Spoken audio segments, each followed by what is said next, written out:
I've just finished all of the Witcher books. Let's talk about it. So in this video, I'll be going through my thoughts of the Witcher book series, and then I'm gonna get into spoilers at the end for the last book. So, because I just finished it this morning, I need to talk about it, and then also be able to share some of my expectations for what many people consider to be one of the greatest games ever created, The Witcher 3, which I'm so excited to finally start after making this video. So up to this point, I've basically consumed almost everything that's Witcher related. I have read the books, I have listened to the soundtrack again and again, I have watched some incredible video essays by some amazing YouTubers. Shout out to Ines Vite and to Vera, talking a little bit more about the Polish culture, how it ties into the Witcher series, how Sapkowski's history and the history of Poland even tie into the series as well. I have played hours and hours of Gwent on my phone. I have listened to the audiobooks.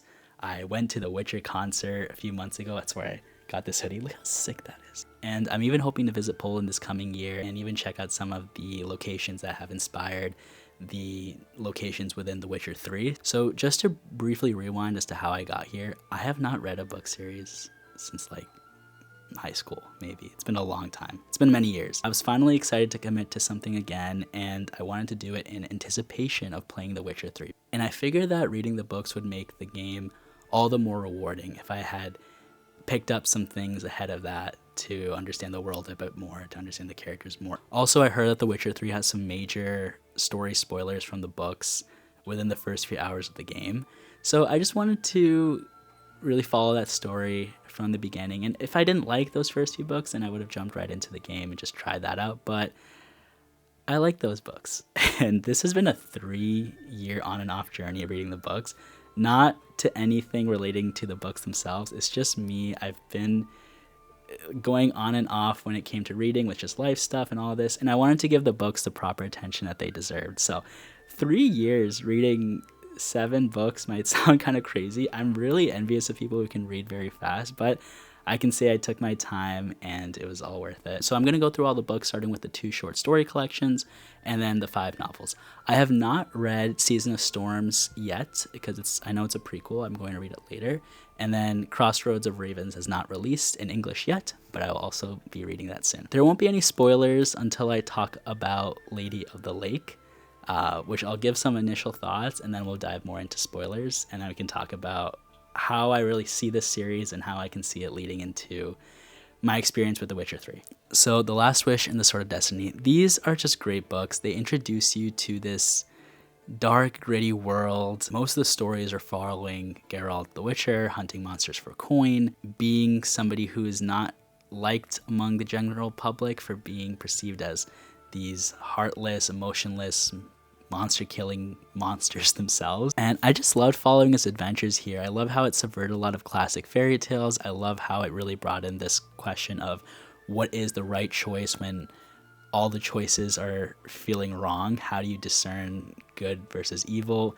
And most of this, pretty much this whole series, is always in that gray area, and that's what gets introduced here. So some of my favorite stories from The Last Wish are The Lesser Evil, A Grain of Truth, A Question of Price, and The Last Wish, which is of course where Geralt and Yennefer meet for the first time. And their bond is deep, it's complicated, it's messy, and something that continues through the series and keeps you interested to know what is exactly happening between them and what is that last wish that Geralt made. Sword of Destiny was the next book, and it was even better than the first. I just loved how it dug deeper into the world, and then A Little Sacrifice is one of my absolute favorite stories in the series. It's definitely my favorite short story in the series. It is so good. I remember reading it on the train, literally just crying with just how beautiful it was. It's so good. And A Shard of Ice gave us a deeper look into Yennefer and Geralt's relationship, into their insecurities, their doubts, and some of their inner struggles. And Something More ends in just the most incredible way as we start to follow who will become the main characters of this series, with Geralt, Yennefer, and Ciri. And Ciri is just one of the most amazing characters I have ever read in fiction, and just absolutely love her whole story across this series. Now we dive into the novels, and starting with The Blood of Elves. So I loved seeing Triss in this book, where she really gets introduced, where she spends time with Ciri and develops this really great bond with her. I absolutely love her speech that she had given to Geralt and to the other Witchers. I was just so drawn to her character, and mostly because of the way that she had looked after Ciri. This is also where we start to get introduced to more characters and spend more time with characters like Zoltan, who spends time with Ciri in this book, having great conversations. And I know it feels like this book definitely is slow. I would say it's the book where the least stuff happens, but it feels like that calm before the storm. And one of those books where later on, when everything just goes bad, like just goes crazy, you look back and you're like, damn, that was a nice simple time. I wish we could have gone back to that, where people were able to talk without thinking that someone's about to kill them or whatever. So it was a really, it got better the more that I thought about it, and something I definitely missed as we were descending into to the latter end of the series. I will say it is very conversation heavy, and sometimes it can feel a little bit overwhelming. There'll be parts where there's like 8 characters in a scene, and I don't know who's talking, or like I'm not able to follow the conversation of what's being said exactly. And especially when a lot of like the names are similar, or there starts to be just more introduction of politics, it just feels a little bit difficult to follow. It doesn't really build into a big climax. We have really great sequences of Ciri training, of the characters really starting to just grow within their own relationships and their own abilities, but it doesn't really have a climax that is all that exciting, but it's all good. The next book is The Time of Contempt. So this is where things explode. The politics ramp up, the stakes are growing. We get introduced to Vilgefortz. There is an incredible scene in this book between Geralt and Vilgefortz just talking, and it's just such rich dialogue. Sapkowski is a master of character interactions, of dialogue, of nuance, of conversation, of being able to use quiet moments and pauses to still add volume to a conversation. It's so good, and we have some of the best of it here. We have the group at Thanedd, where there's mages and there's politicians and there's spies, and it is so amazing to just see tensions build from these little interactions, where you just can feel that something's brewing, that something feels off. After that, like the last third of this book was a lot to get through. We are just getting thrown names of this king and this like government and this kingdom and this. I just could not follow it. At one point I was just like, I don't know what's being said right now. I'm just glossing through the lines right now. And there's a part where Ciri is at this place, and it just goes on for way too long. I understand what Sapkowski was trying to do, but it was just dragging. Could have been like at least a third shorter, really. Baptism of Fire. Baptism of Fire. So this is a fan favorite. People love this book for its kind of feeling like the Fellowship of the Ring, you know, having this group that Geralt has, having these great personalities, and they're all on a quest. I get that, but I just found this book to be incredibly slow. It had a great cast. The party that is assembled is awesome. The commentary on war is heartbreaking. And there are a lot of characters that are either introduced in this book or have a history within the other books that are now in the spotlight, and you're seeing them really grow. But I just found that a lot of the chapters in this book are super dense with rambling dialogue, that just kind of goes in circles, with a lot of kingdoms and names flying at you. I feel like the novels could have had one book less and still felt cohesive and impactful. I know that might be a hot take, but I felt like in this book it really felt kind of slow, but I still liked it because the dialogue with the new characters is amazing. There's an incredible ending in this book. This is Geralt's book for sure. There is some great growth with him emotionally, mentally, physically. There's challenges. We have some awesome characters: Dandelion, Milva, Regis. There is great handling of consequence, of war, of how different ways that kingdoms respond to that war is now leading to the ways that our characters have to figure out their own issues. Super great ending, incredible cast, incredible dialogue, great introspection to Geralt at this point.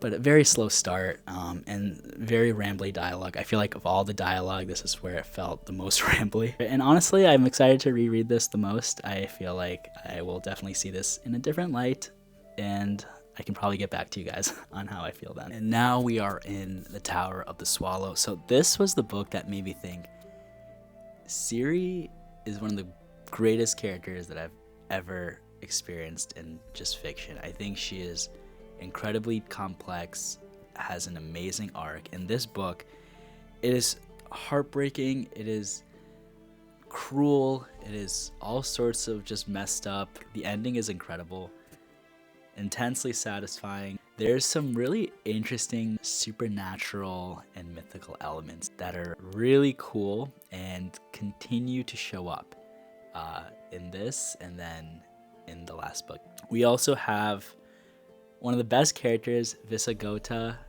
MVP, one of the absolute best characters in this entire series.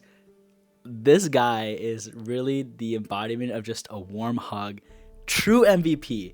Give this man all the awards. This guy is amazing. I freaking love this character.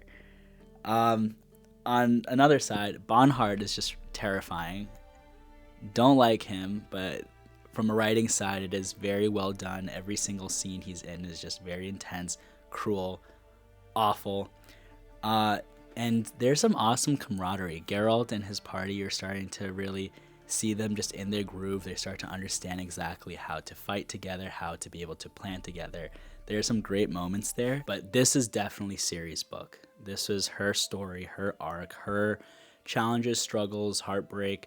Everything is in this, and it's all her story. Now we get to the book that I finished this morning, Lady of the Lake. So, what a wild, beautiful, disorienting, exciting, and just bittersweet finale to this saga.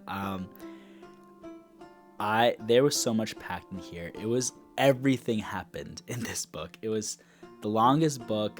Some people will say it's too long. I can understand that, but this book was amazing. This might be my favorite book in the series. So now I'm just going to talk about spoilers briefly, and then we will get into just my expectations for The Witcher 3. It is very interesting, this whole meta thing with Nimue, with Ciri jumping between dimensions and time. I think she came to her own time. I remember when they were talking about, in the very first chapter, she was talking to this knight, and they were talking about like King Arthur and all this. I was like, what the hell is happening? And I just love this whole mix of fictitious world that Sapkowski did. Can somebody please explain, because I don't get it, why did Geralt and Yennefer just let Emir walk away with Ciri? Why do they say this is destiny, when they literally have opposed destiny across time through their entire lives? When Geralt literally calls bullshit on destiny, like later on in the story, how could they let that happen? How could they just let him walk away? Yes, I understand, like, they're absolutely exhausted beyond belief. They know that if they try to fight, they're not going to win. They maybe even think that Ciri is going to be able to be okay, that she's going to make it out, that they will save her, but just not right now. But still, how? How could that happen? And also, Dooney is Ciri's father, yes. We knew this twist. We also had some foreshadowing in, I believe, Time of Contempt as well for that. How did he just let Ciri go? He kneels down, he sees that she's crying, he caresses her, gives her a hug, and says, "Farewell, daughter," and the Elven tongue, and there's thoughts that he has this moment of humanity, right? He sees this moment of pure innocence as a girl who is sad, who is wishing for her parents, Geralt and Yennefer. Not just a tool, not just some machination for the prophecy and everything. But I don't feel like that was earned. I need a little bit more. I just don't buy that. So these two things really, really were on my mind. I would love for people to just give me their thoughts on this and challenge me on this, or just share their own opinions if you felt like it worked, or if you also felt like, I don't know. Because this is really interesting. Now, the other part that was fascinating was this ending. What a freaking ending. What an insane ending. So Geralt dies, not from the hands of monsters, but from a human, right when he's ready to leave these swords and move into a new phase of life. And then Ciri and Yennefer arrive. Loved seeing Triss's redemption. I know people don't like Triss. I understand the stuff she did is messed up, but I think that people don't hold Yennefer to the same standard as Triss, and they're more harsh on Triss. Let me know what you think. I know some people are gonna get really pissed, but I really liked her moment here, how she became fearless, how she really took control of that fear from her trauma and became strong through it, and then was willing to go with Ciri across this mist. I thought that Geralt and Yennefer, under these beautiful greenery, this apples, this warmth, I thought they were in Broccolon. I thought they were together. And then Ciri talks to the knight saying, yeah, they got married after everyone was there. And she lists off people, but I'm like, wait, they're all dead. Wait, so where are they? Where is Ciri? She was recounting the story. She was the narrator. So what happened? And then I realized, wait, Geralt and Yennefer really are dead. They're in like heaven, or they're in Avalon, which is what I did read about, of being like this, I guess, like kind of like a heaven equivalent, like a paradise where King Arthur himself was, and then when they are needed, they return and they have their purpose to serve. But Geralt and Yennefer are together, just like how Geralt had wished in the last wish, was to be with Yennefer, to die with her. And now they will be together forever. And Ciri is on her own, but now has this night to go adventure into King Arthur's court and see what this world offers that she's fallen into. And it's just such a bittersweet ending. It is something that this book captured specifically, was this whole idea of life does not go into this direction of good or bad. It ends in something that's in the middle, including those last moments of life, including those moments of happiness that are shadowed with some grief or tragedy. And that's what the whole series is really talking through, is this constant shadow over all the good moments, where something is either happening, about to happen, or some characters are carrying some weight that is very difficult to bear. And in that moment, I was just like, holy shit, like this is like just so tragic, but so beautiful, and so that's just bittersweet, right? So overall, this series is incredible. I had a lot of fun reading it. I had a lot of tears were shed, especially in that last chapter. There was shocking moments. There was moments that I was freaking out in joy, like, hell yeah, this is hype as hell.